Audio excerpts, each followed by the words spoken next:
Hey everybody, welcome back to Comic Frontline. I am Brant Fowler, aka the Gonzogoose, back with another Futures in review. This time looking at Green Lantern New Guardians Futures in #1. This was supposed to be one of Chris's reviews. I took it over, I volunteered actually to do it. So this is written by Justin Jordan with pencils by Diogenes Neves and inks by Mark Daring, colors by Will Quintana, letters by Dave Sharp, and a cover by Neves, Daring, and Quintana. So obviously 5 years in the future, we focus this story on a girl who is struggling. She's running from something. She's running from, I don't know, a calling of destiny. There's a voice in her head trying to persuade her to follow it and do what it wants her to do. She is struggling. She's fighting against it the entire issue, and we get narration from what we assume to be Kyle from the very beginning, and of course it is. So she's struggling and fighting this thing, and he's talking about seeing hope in her and seeing that's similar things, similar traits that he's seen in himself, and he's testing her. And ultimately, long story short, she accepts the call to become the new White Lantern as his time has passed and he fades into the source, as he's become almost like a Dr. Manhattan character. He can't see beyond himself. He feels too too much in power. Like he can make all these decisions for everyone, and he can't judge his own actions anymore. So he needs to pass the torch along, and that's where she comes along.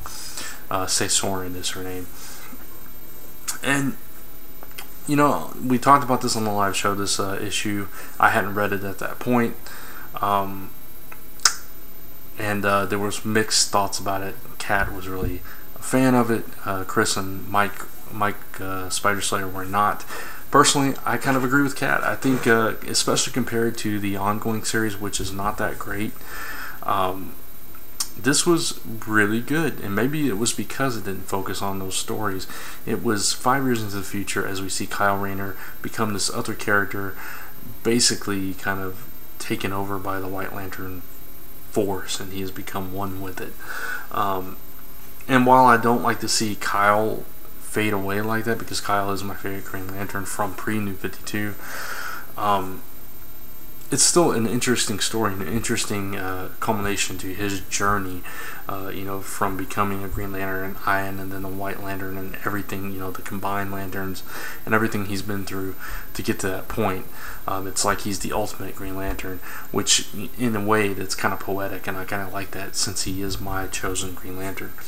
So it's kind of interesting to see that, and I kind of like this new character. She's spunky. She's fighting for the right to choose your own path and not be told, how you have to be and have somebody change the world to be better for you and make those decisions for you. She's a good choice to be the new White Lantern in this futuristic time period. I really appreciated the flow of the writing. It was a quick read, even though there was a lot of narration, and a couple of spots there was dialogue heavy for a couple of pages, but other than that, it really flowed very nicely. I got through it very fast and still got a lot of meat from it. And the character was interesting, so I appreciate that. The art was fantastic. I mean, some really stunningly beautiful art. I'm not really familiar with this artist, but I should be. Very, very nice art, very nice panel work, some really great layouts here. So yeah, I enjoyed this issue a lot better than I thought I would, and definitely a lot better than the ongoing series. I would give this issue a 3.5 out of 5 for Green Lantern New Guardians Futures in #1. So check it out, and check out all the other Futures in reviews and all the other reviews and content that we have on the channel each and every week.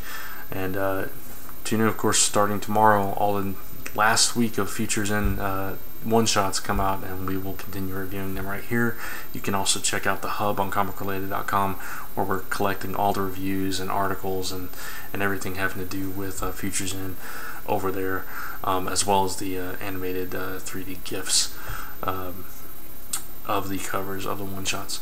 So yeah, that's going to wrap up this review. And please check out comicfrontline.com, comicrelated.com, and zone4podcast.com, all your number one source for all your comic news, reviews, podcasts, and so much more. 10-year anniversary for Comic Related coming up on October 1st, so keep an eye out over there for celebratory announcements or whatever, what have you. And until next time, thanks for watching, and I'll see you in the next video.